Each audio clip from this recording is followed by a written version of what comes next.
이사야 19장 1절에서 4절까지의 말씀 가지고 이 세상의 심판과 회복이라는 제목으로 여러분들과 함께 말씀을 나누고자 합니다. 자, 어제가 말복이었더라고요. 그렇죠? 말복이 지나고 나면 보통 기후가 이제 많이 조금 그 전보다는 좀 이렇게 시원해지는 그런 것을 볼 수 있습니다. 자, 우리가 이 계절을 지나서 다시 한번 우리 영과 육을 잘 관리하여서 정말 하나님께서 보시기에 또한 합당하게 쓰임받을 수 있는 저와 여러분들이 되기를 바라겠습니다. 자, 지난 시간에 우리 목사님께서 말씀하셨든지 예수님께서 다시 오시기 전에 역사에 대해서 지난 시간 함께 말씀 나눴습니다.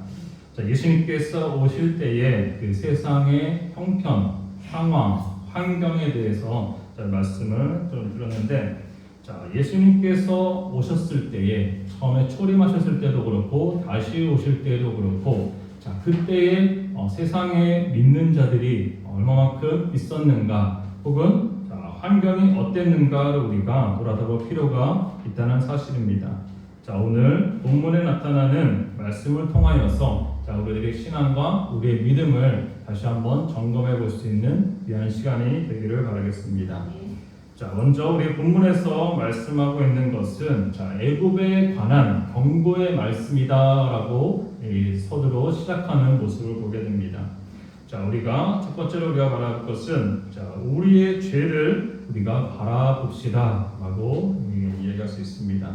자, 애굽에 관한 경고의 말씀인데 왜 우리의 죄를 바라보느냐라고 의아할 수도 있을 것입니다. 그런데 성경에 나타나는 이 애굽이라는 나라는 이스라엘 백성들이 거했다가 출애굽, 애굽에서 나와서 가나안 땅으로 들어갔었습니다. 그럼에도 불구하고 이 애굽은 계속해서 죄악에 빠져 있었던 그 나라였음을 성경은 이야기하고 있습니다. 무엇보다도 그들이 섬기는 우상들은 출애굽 사건에서 우리가 10가지 재앙이 단순히 하나님께서 10가지 재앙을 내리셨다라고 생각하겠지만은 그들이 믿고 섬기는 그런 자연물을 우상으로 섬기는 것들을 하나님께서 재앙으로 바꾸셔서 하나 둘씩 멸하는 그런 사건이 등장하게 되었습니다. 그럼에도 불구하고 계속해서 우상 숭배의 길을 걸어왔던 이 애굽의 나라를 우리는 살펴볼 수 있습니다. 우리 신명기 4장 23절 말씀에 하나님께서 우리에게 주신 말씀이 있습니다. 같이 한번 읽어보겠습니다. 너희는 스스로 성가서 너희 하나님 여호와께서 너희와 세우신 언약을 잊어버려서 내 하나님 여호와께서 금하신 아무 형상의 우상이든지 조각하지 말라. 아멘. 그렇습니다. 우리 십계명에도 나타나는 말씀이죠. 어떤 우상을, 어떤 형상을 만들지 말라라고 분명하게 말씀을 해주고 있습니다. 자, 아이러니하게 하나님께서는 눈에 보이시지 않으시기 때문에 사람들은 자꾸만 눈에 보이는 것들을 찾아다니고 혹은 없다라면은 만들어서까지 하나님이 안 보이시는 것이 아니라 이왕이면은 눈에 보이는 것을 이렇게 섬기는 것을 사람들은 추구하고 있는 모습을 보게 됩니다. 그리고 애굽에 있는 사람들은 자신들에게 유익을 가져다 주는 것들을 우상으로 삼는 모습을 보게 된다는 것입니다. 특히 그들이 섬기는 것들 중에는 자연물이 상당히 많이 있는 것을 보게 됩니다. 그리고 마술사와 전쟁이들, 신접한 자, 유수객들이 많았던 것을 보게 됩니다. 또한 그들은 물질 숭배에 있어서 가장 앞장섰던 그런 모습을 보게 됩니다. 우리가 흔히 애굽에서 나왔다라고 얘기할 때에 그 애굽을 우리는 세상으로 많이 비유를 이렇게 하고 있는 모습을 보게 됩니다. 즉 비록 출애굽하여서 이스라엘 백성들이 가나안 땅으로 들어갔음에도 불구하고 이 애굽은 어떤 나라였습니까? 이스라엘과 근접하였던 나라였습니다. 가까이 있었던 나라였다는 것입니다. 마찬가지로 이 애굽을 세상으로 우리가 바라본다라면은 우리의 몸과 우리의 육신의 우리 생활은 이 우리가 몸담고 있는 이 세상에 속해 있는 그런 모습을 보게 된다는 것입니다. 하나님의 백성들, 하나님의 자녀들이 쉽게 죄악에 노출될 수 있고 유혹에 넘어갈 수밖에 없는 그런 위치 그리고 그런 환경에 놓여 있음을 우리는 발견하게 된다는 사실입니다. 그런 이 애굽으로부터 나오긴 했지만 애굽이 멀리 떨어져 있는 것이 아니라 언제든지 그들에게 가까이 갈 수 있는, 쉽게 말해서 동맹국이죠. 바로 옆에 있는 나라라고 이렇게 생각할 수 있을 것입니다. 그런데 이 이스라엘 백성들은 하나님께서 그 애굽으로 나와서 가나안 땅으로 가고 그곳에서 다시 한번 정착하며 생활함에도 불구하고 이 강대국을, 이 애굽을 의지하는 모습을 이게 보게 되는 것입니다. 그래서 저 강대국을 봐라, 저들이 믿는 신, 저들이 우상들이 가져다 준 것이 아닌가라는 그런 착각을 하게 만든다는 것입니다.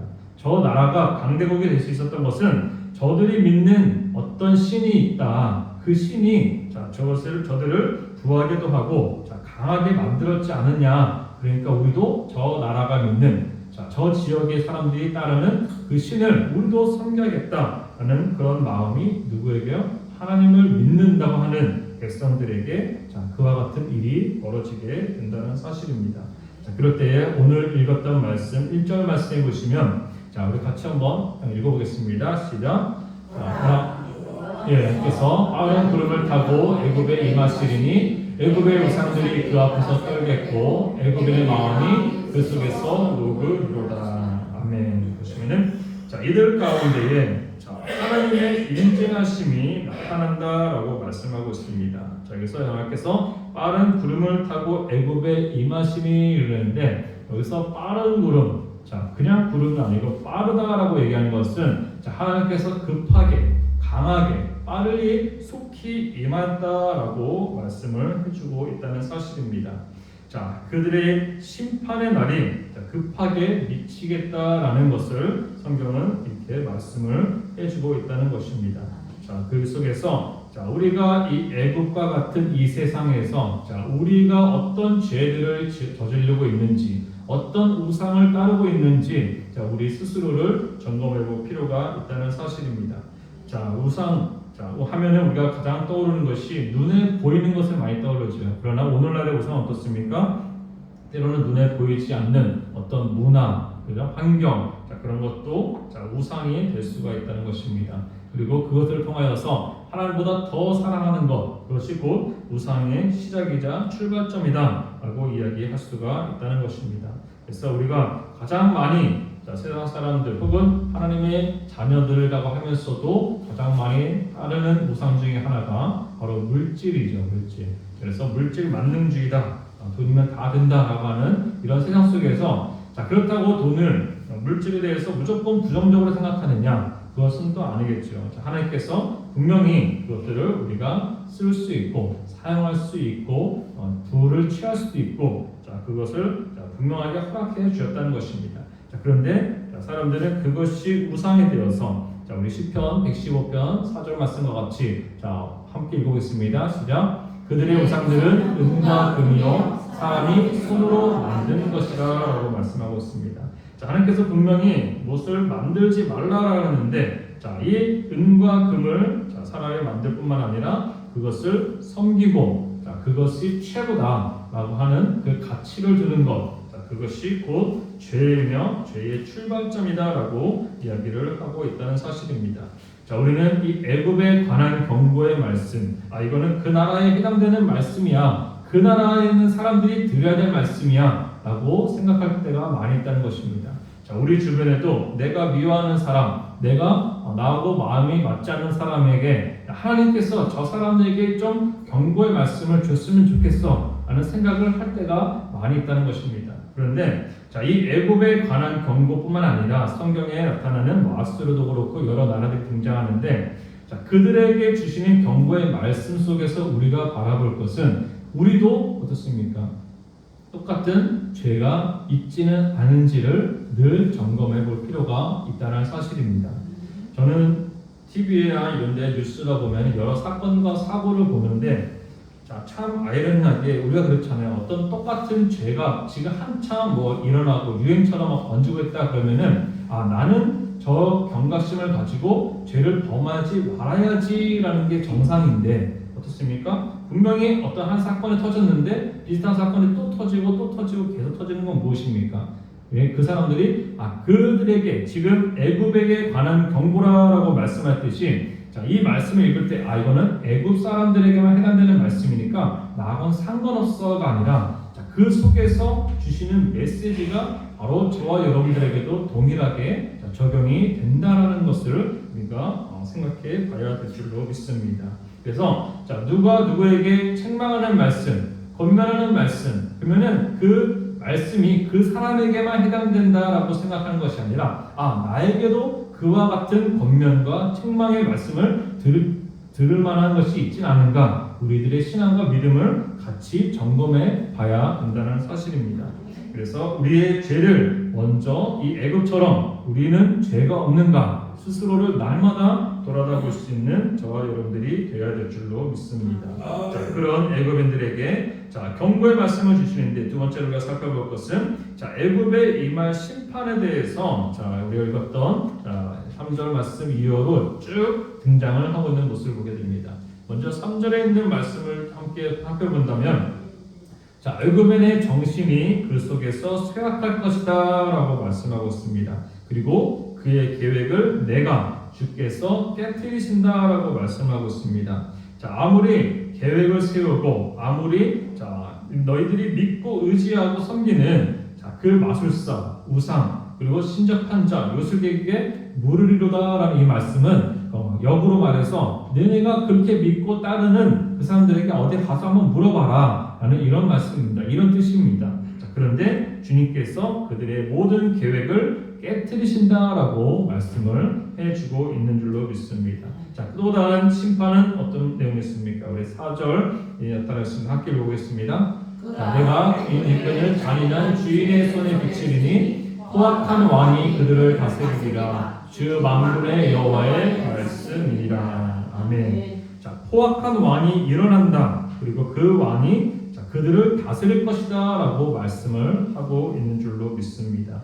이것도 큰 심판 중에 하나인 것을 보게 됩니다. 특별히 이 구약시대에서 살펴보면은 개개인의 신앙과 믿음에 대해서 성경은 크게 언급을 하고 있지 않습니다. 물론 중요한 인물들이 있죠. 하나님께서 세우시는 아브라함과 같은 이삭과 야곱과 이 믿음의 조상으로부터 쭉 살펴보는 중요한 인물들이 분명히 있습니다.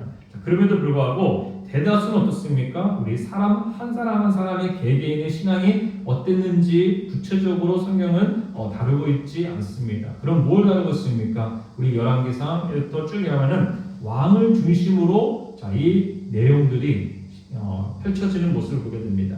어떤 왕이 세워졌느냐, 그 왕이 어떻게 하나님과의 관계를 맺느냐에 따라서 그 백성들의 신앙이 좌지우지되던 그런 시대였다는 사실입니다. 그렇다면은 이 애굽인을 어떻게 얘기했습니까? 지금 여기 나타나는 말씀처럼 잔인한 주인의 손에 붙이겠다라고 얘기했습니다. 잔인한 그 왕이 세워지겠다라고 얘기하고 있습니다. 즉 사람들이 원하고 사람들이 따를 만한 왕이 아니라 포악한 왕이 세워질 것으로 하나님께서 말씀해 주고 있다는 사실입니다. 우리가 세상에 있는 권세는 사람들이 임의로 세는 것 같지만 그 모든 권세와 능력과 권위는 하나님의 주권 안에 있음을 우리는 기억해야 될 줄로 믿습니다.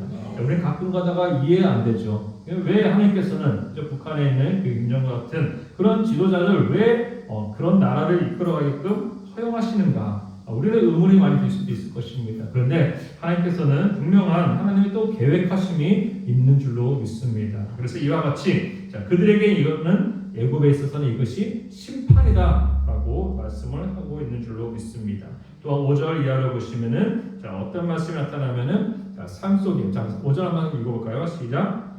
바닷물에 쏟지겠고 강이 잦아서 마르겠고 라고 했습니다. 애굽에 있어서 나일강은 그야말로 삶의 터전이었습니다. 그런데 그 나일강을 숭배하는 그런 모습도 등장합니다. 그 물질로부터 시작되는 그 유익은 모든 애굽의 땅에 커다란 영향력을 끼치는 모습을 보게 됩니다. 그런데 그 강을 마르겠고 심지어 악취가 나게끔 하나님께서 심판하시겠다라고 말씀을 해주고 있는 줄로 믿습니다.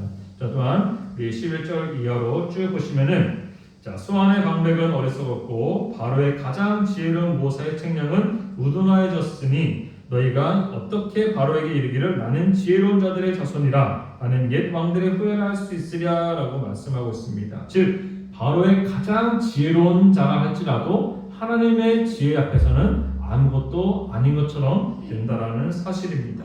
자, 아무리 지혜로운 사람이 같지라도 하나님께서 그 지혜를 아무것도 아닌 것처럼 바꾸어 가신다는 사실입니다. 이러한 심판이 지금 애굽에게 임할 것을 경고의 말씀으로 들려주고 있는 줄로 믿습니다. 자, 우리는 애굽에 임한 심판과 경고의 말씀이 아니라 우리 가운데서도 얼마든지 일어날 수 있는 심판임을 우리는 명심해야 될 줄로 믿습니다. 자, 우리가 원하든 원치 않든 우리에게 세우신 지도자가 있습니다. 또한 우리 환경들이 있습니다. 또한 정신이 쇠약해지고 이런 삶 가운데서 여러 고통과 문제가 찾아오는 이런 심판이 애굽에게 임할 것이다. 바로 우리가 사는 이 세상 가운데 임할 것이다 라고 주님께서는 말씀해 주고 있는 줄로 믿습니다. 아까 전에도 말씀드렸지만은 내가 아니라고 우리는 흔히 그런 생각을 많이 하죠. 나만 아니면 된다 라고 생각합니다. 이번에 비를 인해서 많은 폭우로 피해를 입은 지역과 사람들이 많이 있습니다. 근데 사람들은 여전히 어떻습니까? 휴가철이 되고 또 놀러 가고 그렇죠? 여기 찾아가는 모습. 물론 그 속에서 그런 생각을 하지 않는다 또 겉으로는 그런 생각이 드러나지 않습니까? 우리만 아니면 돼. 그렇죠? 내가 가는 곳에만 피해가 없으면 돼. 라는 생각을 우리가 하기 쉽다는 것입니다. 그래서 이웃의 멸망이 내가 기쁨과 즐거움이 아니라 오히려 그 속에서 우리도 경각심을 가져서 깨어 있을 될 줄로 믿습니다. 저 사람에게 주는 권면의 말씀이 저 사람에게만 해당되는 것이 아니라 나에게도 동일하게 이와 같이 하나님께서는 심판하실 것이다 라는 그런 경각심을 가지고 우리는 신앙을 유지하며 나아가야 될 줄로 믿습니다. 자, 마지막으로 우리가 살펴볼 것은 우리를 회복시키신다라고 말씀을 해주고 있습니다. 자, 우리 19장 20절 말씀 같이 한번 읽어볼까요? 시작. 이것이 애굽 땅에서 만군의 여호와를 위하여 징조와 증거가 되니 이는 그들이 그 압박하는 자들로 말미암아 여호와께 부르짖겠고 여호와께서는 그들에게 한 구원자이자 그들을 보내서 그들을 건지실 것입니다. 아멘. 그렇습니다. 앞에 분명히 19장 1절에 시작하기를 애굽에 관한 경고다 라고 말씀하고 3절 이하로는 이와 같은 심판이 임할 것이다 라고 쭉 심판의 내용에 대해서 열거하고 있습니다. 자, 그런데 갑자기 뒤쪽에 넘어가니까 그런 애굽을 하나님께서는 다시 한번 그들이 하나님께 부르짖겠고 여호와께서는 그들에게 한 구원자를 보내주시며 그들을 건져주실 것을 약속해 주고 있는 줄로 믿습니다. 자, 한 구원자, 그가 그들을 구원의 길로 인도해 가실 것을 말씀해 주고 있다는 사실입니다. 근데 우리는 이 말씀에서 눈여겨볼 필요한 것이 무엇이냐면은 말씀 19장 이하의 말씀을 쭉 살펴보시면은 애굽이 하나님 앞에 간절히 회개하고 하나님을 믿어서 하나님께서 뜻을 도시키셨나? 그건 아니라는 것입니다. 자, 바로 이 모든 것은 전적으로 하나님의 은혜 가운데 놓여 있음을 우리는 말씀 통해 보게 된다는 것입니다. 아니, 앞에서는 분명히 경고의 말씀을 주고 이런 심판이 임할 것이다 라고 말씀했는데 그런 애굽조차도 다시 한번 하나님께서는 긍휼을 베풀어 주시고 그 애굽을 원래의 그 땅으로 그리고 그들도 하나님의 자녀로 하나님의 택하신 그 땅으로 온전히 회복시켜 주시는 그 모습을 우리는 말씀 통해 살펴볼 수가 있다는 것입니다. 자, 우리가 아까 전에도 말씀드렸지만은 죄가 많은 사람이 하나님께 심판을 받으면 우리는 어떤 마음을 갖기 쉽습니까? 저 사람 그렇게 죄를 많이 범하더니 잘됐다, 고수하다 라고 우리가 생각할 때도 있다는 것입니다. 그러나 그것은 결코 다른 사람에게 얘기하는 것이 아니라 동일하게 그 똑같은 죄와 똑같은 문제를 내서 나도 하나님 앞에 심판받을 것이고 똑같은 그 죄를 하나님께서 물어 가시는 줄로 믿습니다. 그래서 아무리 죄가 많은 사람이라 할지라도 우리는 당연히 심판받아야 되고 당연히 멸망당하는 것이 맞는데 하나님께서는 이상하게 그 민족도 다시 한번 회복시켜 주시겠다라고 말씀해 주는 모습을 보게 됩니다. 자, 우리 기록이 안 되어 있지만 우리 19장 자, 말씀에 보시면은 자, 우리 성경책 펴신 분들 한번 읽어볼까요? 자, 24절과 25절 말씀을 같이 한번 읽어보겠습니다. 19장 24절 25절입니다. 시작. 그날에 이스라엘이 애굽과 아수르로부터 실시 세계 중에 복이 되리니 이는 만군의 여호와께서 복을 주어 가라사대 나의 백성 애굽이여 나의 손으로 지은 아수르여 나의 산업 이스라엘이여 복이 있을지어다 하실 것임이니라. 아멘. 참 의아하지 않습니까? 이 애굽, 자, 이스라엘 백성들을 끊임없이 괴롭히고 혹은 이스라엘 백성들이 강대국이라고 그렇게 의지했던 이 애굽조차도 하나님께서는 복을 내리시고 자, 그들을 회복시켜 주시겠다라고 약속해 주고 있습니다. 그리고 읽었던 말씀에도 보시면은 자, 나의 손으로 지은 아수르다라고 얘기했습니다. 자, 우리가 아수르가 어떤 나라입니까? 북이스라엘을 멸망시켰던 나라입니다. 하나님의 도구로 쓰였던 나라입니다. 그런데 자, 그 애굽도 자, 이 25절 말씀처럼 나의 백성 애굽, 그리고 나의 손으로 지은 아수르, 그리고 나의 산업 이스라엘. 자, 이 세 나라가 자, 하나님의 복이 있음지어다라고 이렇게 선포하는 그 말씀을 우리는 함께 보게 되는 것입니다. 자, 우리가 생각할 때에 죄인은 당연히 멸망당하고 죄인은 당연히 심판받아야 된다라고 생각하기가 쉽습니다. 하지만 하나님께서는 우리를 자, 한 생명이라도 더 구원받기를 원하고 계신다는 사실입니다. 자, 말씀을 계속해서 읽고 듣고 여러분들이 보면은 자, 이 선지서도 마찬가지고 요한계시록도 마찬가지고 제가 예전에도 말씀드렸지만은 자, 이 심판에 대해서 물론 그 심판을 통해서 우리가 경각심을 가지고 자, 깨어 있어야 되는 것은 분명합니다. 그런데 이 심판의 내용들에 너무 집중하면은 어떻게 되느냐? 자, 우리가 두려운 마음으로 물론 두렵고 떨림이 필요합니다. 그것이 경외하는 거죠. 하나님을 경외한다. 그 말은 하나님을 두렵고 떨리는 마음으로 섬긴다는 뜻을 가지고 있습니다. 그런데 이 심판의 내용에만 재앙의 내용에만 너무 집중하면은 어떤 일이 벌어집니까? 우리가 믿는 하나님이 너무나 무서운 하나님이 되는 겁니다. 공포스러움에 우리가 사로잡히게 되는 것입니다. 예수님 안 믿으면 죽어. 저는 너무나 무섭게 강압적으로 주님께서 그렇게 하지는 않으신다는 사실입니다. 자, 하나님께서 이 선지서, 특별히 이사야서에도 이 나라 저 나라에 대해서 각자 이렇게 경고의 말씀을 줍니다. 애굽에 관한 경고, 아수르에 관한 경고의 말씀을 쭉 주시는데 자, 그 끝은 무엇이냐? 너희가 영원히 멸망당하고 너희 나라를 완전히 싹 쓸어버리겠다, 없어지겠다, 이것이 아니라 자, 그럼에도 불구하고 그들을 다시 한번 하나님의 백성으로, 하나님의 산업으로, 하나님의 손으로 자, 이렇게 회복시켜 주시겠다라는 자, 하나님의 놀라우신 구원의 계획하심이 있음을 우리는 기억해야 될 줄로 믿습니다. 자, 우리가 우리 주변에 자, 우리도 이 세상의 심판과 회복, 자, 여전히 우리 주변에 우리가 똑같은 죄를 놓을 수밖에 없는 환경이 있습니다. 죄를 유혹하고 있는 그런 위치가 있습니다. 자, 그 속에서 자, 우리는 이 애굽, 출애굽한 것처럼 자, 그 세상에 속해 있지만 몸은 세상에 속해 있지만 우리의 영과 육은 온전히 하나님을 바라보며 자, 하나님과 구별된 즉 거룩한 백성으로 하나님께서는 살기를 원하고 계시는 줄로 믿습니다. 주님께서는 계속해서 구약에서 강조하고 있죠. 내가 거룩하니 너희도 거룩하라라고 말씀을 하고 있습니다. 자, 그 애굽을 벗어날 수 없습니다. 우리가 사는 이 세상 몸을 담고 있기 때문에 벗어날 수 없습니다. 자, 우리 이곳에서 살고 있고 먹고 마시고 일하고 있고 살고 있습니다. 그런데 그 안에서 살되 거룩해져라, 구별된 삶을 살아라라고 우리에게 요구하고 계신 줄로 믿습니다.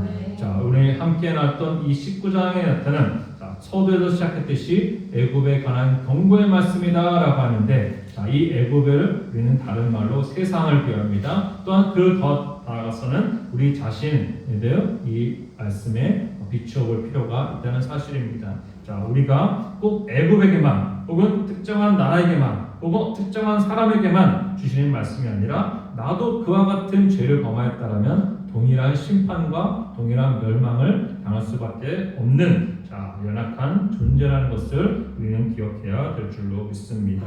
다시 한번 마지막 때에 영원한 죽음과 심판이 아닌 자, 구원의 역사. 자, 아까 전에 우리가 찬양했을 때에 임재라는 찬양을 했죠. 자, 임재는 하나님께서 오시는 겁니다. 함께 하시는 겁니다. 자, 그런데 이 애굽은 어떻게 말씀입니까? 자, 아까 전에 빠른 구름을 타고 오신다. 자, 속히 오신다라고 말씀했습니다. 왜 그렇습니까? 똑같은 임재인데 어떤 임재는 하나님께서 예배를 받으시고 기뻐 받으시고 그 안에서 천군 천사가 함께하는 정말로 주님이 받으시는 그 예배 가운데 임재하는 것, 이것은 기쁨의 임재가 되겠죠. 그런데 자, 마지막 때에 정말로 심판주로 오시는 그 하나님, 그 임재는 어떻습니까? 이와 같이 속히 와서 그들을 애굽의 마음에, 아까 전에 이것도 나타나죠. 자, 구름을 타고 속히 오느니 애굽의 그 마음들이 그 속에 녹을 것이다. 그만큼 무섭고 정말로 강한 그 일로 그들에게 찾아오겠다라고 말씀하고 있습니다. 똑같은 임재이지만 이왕이면 하나님께서 우리의 기도를 들으시고 우리의 예배를 받으시고 우리와 함께 하시는 그 주님의 임재를 우리는 바라봐야 되지 않겠습니까? 심판과 멸망의 날, 마지막 때도 마찬가지입니다. 똑같이 예수 그리스도는 다시 오십니다. 근데 어떤 이들에게는 심판주의 하나님으로 심판주 예수님으로 바라볼 것이고 어떤 사람들에게는 이 구원의 완성을 이루는 그날이다. 최종적으로 이 예수 그리스도의 그 나라에 들어가는 그 날이다 라고 이렇게 여겨질 수가 있다는 것입니다. 우리는 똑같은 임재 속에도 이 심판과 멸망이 아닌 구원의 완성을 이루는 그날을 바라보며 우리에게 주어진 이 말씀 속에 온전히 우리 자신도 함께 우리 신앙을 점검하며 나갈 수 있는 저와 여러분 되시기를 주님의 이름으로 부탁드리겠습니다. 기도하겠습니다. 하나님 아버지 감사합니다. 이 시간부터까지만 함께 말씀을 보았습니다. 주님, 다시 한번 이 모든 말씀들이 애굽에 관한 경고의 말씀이 아니라 오늘날의 우리 가운데도 아버지 동일한 말씀으로 아버지 주신 줄로 믿습니다. 우리가 죄 가운데 빠졌을 때에 아버지 다시 한번 그 심판과 그 경고의 말씀이 아버지 우리에게 주시는 말씀으로 받게 도와주시옵시고 다시 한번 아버지 그럼에도 불구하고 주님 앞에 회개하고 부르짖는 영혼들을 다시 한번 회복시켜 주시고 하나님의 자녀 삼아 주시고 하나님의 백성으로 이끌어 주시는 아버지 하나님의 긍휼하심을 온전히 바라보며 나아갈 수 있도록 인도하여 주시옵소서. 모든 말씀 감사드리며 살아계신 예수 그리스도의 이름으로 기도드렸습니다. 아멘.